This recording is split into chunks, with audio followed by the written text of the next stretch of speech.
मैं आपको बता रहा हूं गद्य साहित्य में आपको हिंदी टीजीटी सिलेबस में, टीजीटी हिंदी सिलेबस आप देखेंगे गद्य साहित्य की मैं आपसे बात कर रहा हूं। गद्य साहित्य पर, गद्य साहित्य पर मैं आपसे चर्चा करूंगा और इसमें आपको सिलेबस में क्या दिया है ये बात आपको समझने की है। बस विस्तृत से चर्चा कर रहे हैं।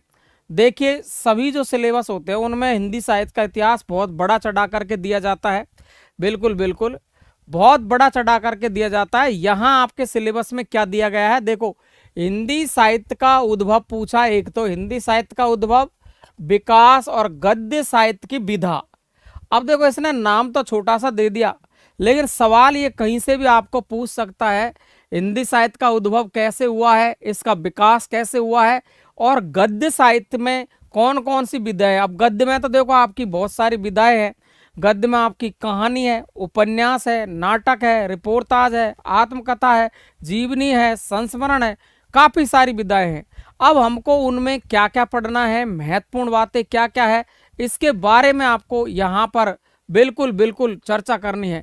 तो देखो ये गद्य साहित्य की विधा में कुछ विधाएं तो इन्होंने नाम लिख दिया है कि एक तो उपन्यास पर आपको प्रश्न आएंगे, एक आपके कहानी पर प्रश्न आएंगे, एक आपका नाटक और एकांकी पर प्रश्न आएंगे, निबंध पर आधारित प्रश्न होंगे, यात्रा वृत्तांत पर आधारित प्रश्न होंगे, संस्मरण और रेखा चित्र पर आधारित प्रश्न होंगे, आत्मकथा और जीवनी पर आधारित प्रश्न होंगे, रिपोर्टाज पर आधारित प्रश्न होंगे। यह है गद्य साहित्य। अब इतना सरल सा साहित्य है। आप अच्छा आप मेरे ओल्ड स्टूडेंट हो, कोई दिक्कत नहीं। देखो इससे सीधा सरल शायद मैंने आज तक भी हिंदी सब्जेक्ट का सिलेबस कभी नहीं देखा है।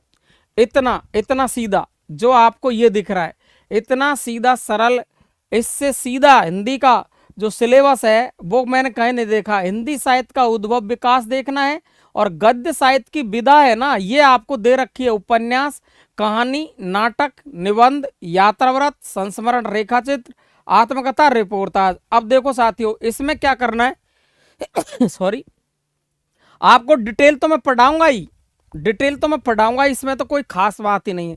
लेकिन आपके लिए मैंने देखो 1 2 3 4 5 6 7 और 8 टॉपिक, 8 टॉपिक और हिंदी साहित्य का उद्भव विकास, इसमें से मैंने 100 प्रश्न बना लिया। आपके 100 प्रश्न आपके बना लिए हैं, यानी आपको मैं दूंगा इसके 1000 प्रश्न। और 1000 प्रश्न में मेरा मानना यह है कि मैं कुछ भी नहीं छोड़ूंगा।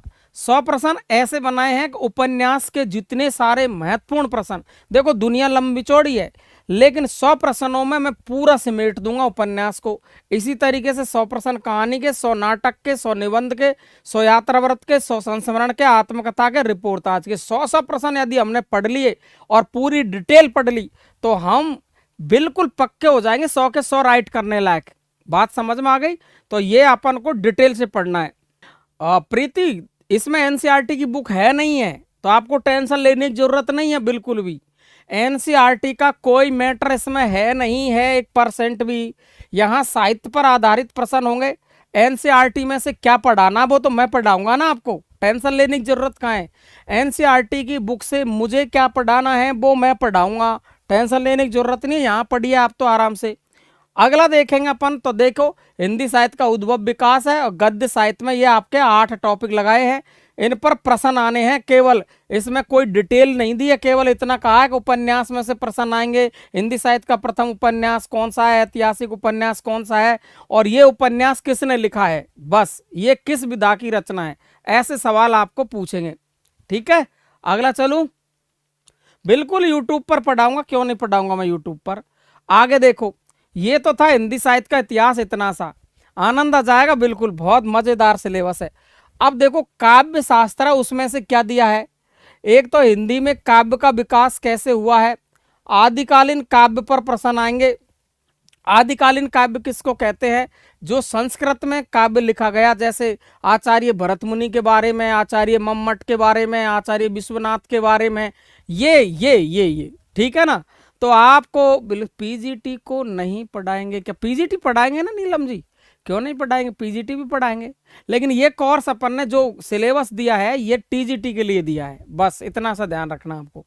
तो अभी मैं टीजीटी बता रहा हूँ, फिर पीजीटी पर बात करेंगे। अभी टीजीटी डीजी को देखो आप, तो हिंदी काव्य का विकास देखेंगे, आदिकालीन काव्य पर प्रश्न होंगे। वो सरल है, मेरा एक ही वीडियो हिंदी काव्य शास्त्र DS सैनी सर्च करोगे, आपको एक वीडियो में पूरे सवाल मिल जाएंगे, ये आदिकालीन सवाल, और तुम्हारे जचे जो कोई सी भी परीक्षा को उठा करके देख लेना, आपके मन में है जो, एक ही वीडियो में से सारे सवाल आपको कंप्लीट हो जाएंगे, 1.5 घंटे का वीडियो वो। तो हिंदी बाई DS सैनी वो सर्च आप करोगे आप आदिकालीन काव्य पर, तो आपको तुरंत मिल जाएगा। इस तरीके से मैं आपको इसको यहाँ डिटेल में पढ़ाने वाला हूँ यहाँ पर, ठीक है। भक्तिकालीन काव्य पर प्रश्न पूछे जाएंगे, भक्तिकालीन काव्य पर, जिसमें से भक्तिकाल में आपका निर्गुण काव्य और सगुण काव्य है। अब देखो निर्गुण में कौन है और सगुण में कौन कौन से कवि है, इनका वर्णन अपन को पढ़ना है ना। निर्गुण में आपका ज्ञानाश्रय काव्य धारा है और सूफी काव्य है, ठीक है। सगुण में रामाश्रय काव्य धारा और कृष्ण काव्य, ये आपको यहाँ निर्गुण और सगुण पढ़ना है। सूफी काव्य आ गया, देखो ये है ना। रीतिकालीन काव्य पर प्रश्न दे देगा, रीतिकाल में क्या क्या पढ़ना, अपन को रीतिकाल पर प्रश्न पढ़ लेंगे। और ये आधुनिक कालीन काव्य के प्रश्न आ गए हैं। आधुनिक काल में भारतेंदु युग है, द्विवेदी युग है, छायावाद है, प्रगतिवाद है, प्रयोगवाद, नई कविता, समकालीन। अब देखो इसने कोई ऐसा नहीं दिया कि बहुत बड़ा वर्णन हो, उसने केवल नाम रख दिए, तो आपको प्रश्न इसी लेवल से पूछे जाएंगे, इतने गहरे नहीं पूछे जाएंगे, ठीक है। तो देखो ध्यान से, जो काव्य भाग है उसमें काव्य का विकास है, आदिकालीन काव्य पर प्रश्न है।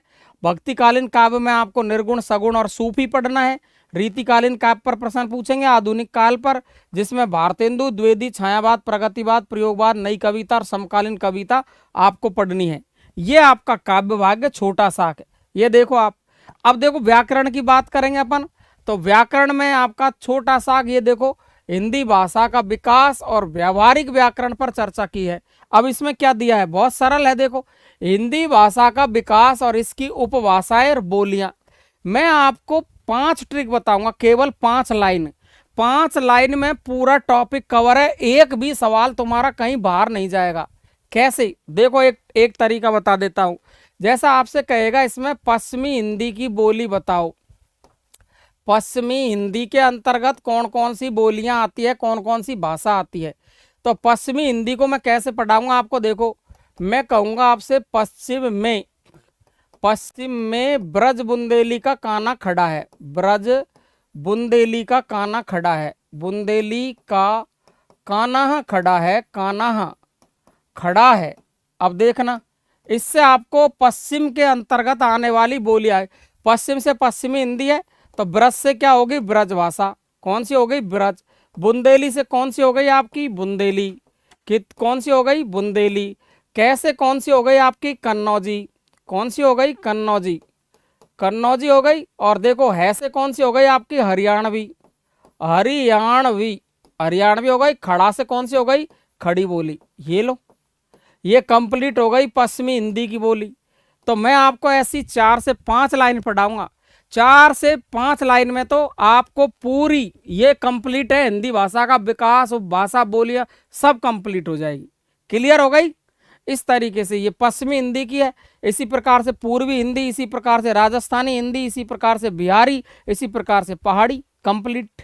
इस तरीके से आपको आगे पढ़ाने वाला हूं शानदार तरीके से। पश्चिम में ब्रज बुंदेली का काना। देवनागरी लिपि का विकास पढ़ाना अपन को, देवनागरी लिपि का विकास भारत के संविधान में कहाँ कहाँ उल्लेख किया गया है। अनुच्छेद 343 से लेकर के 351 तक राजभाषा का वर्णन है, उसमें देवनागरी लिपि के बारे में कौन से अनुच्छेद में कहा है, देवनागरी लिपि का नाम कहाँ से पड़ा, कैसे आया, है ना, इसका विकास कैसे हुआ, इसमें सुधार क्या क्या किए गए, ये देवनागरी लिपि का विकास पढ़ लेंगे अपन, कोई दिक्कत ही नहीं है। अब देखो यहाँ आ गई है ये वर्ण, आपके व्याकरण आ गई है बहुत सीधी। वर्ण विचार है, इसमें उच्चारण, वर्तनी एवं संधि पढ़नी है आपको, यानी आपको स्वर व्यंजन पढ़ना है और संधि पढ़नी है, ये वर्ण विचार है। शब्द विचार पढ़ना है, शब्द की रचना में आपका पर्याय, विलोम शब्द, अनेकार्थक और श्रुति सम भिन्नार्थक शब्द है इत्यादि, ये पढ़ना है। विकारी शब्द आपके रह विकारी शब्द आते हैं, विकारी में 4 होते हैं आपके, संज्ञा, सर्वनाम, विशेषण और क्रिया, और अविकारी में आपका क्रिया विशेषण, समुच्चयबोधक और संबंध बोधक, ये विकारी अविकारी है। वाक्य की रचना पढ़नी है आपको, रचना अर्थ के आधार पर वाक्य पढ़ा देंगे आपको। एक इसमें स्पेशल यहाँ अलंकार जोड़ा, ये अलंकार भी पढ़ा देंगे। शब्द शक्ति स्पेशल है, मुहावरे आप पढ़ ही लोगे, गद्य पद्य को मैं आपको पढ़ा दूंगा।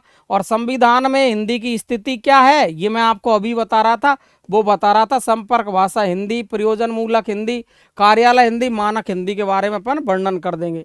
ये आपका एक छोटा सा सिलेबस है, ज्यादा से ज्यादा 150 से 200 घंटे का सिलेबस है नॉर्मल, जिसको अपन ऐसा रच रच के पढ़ देंगे। इसमें से अपन कर देंगे कम से कम 2000 प्रश्नों को हल, यानी ये तो पढ़ेंगे ही, इसके बाद में अपन करेंगे कम से कम 2000 प्रश्न हल, यानी 1000 प्रश्न, 1500 प्रश्न साहित्य के, 1000 प्रश्न काव्य शास्त्र और हिंदी व्याकरण के, आपको कुछ भी नहीं बचेगा।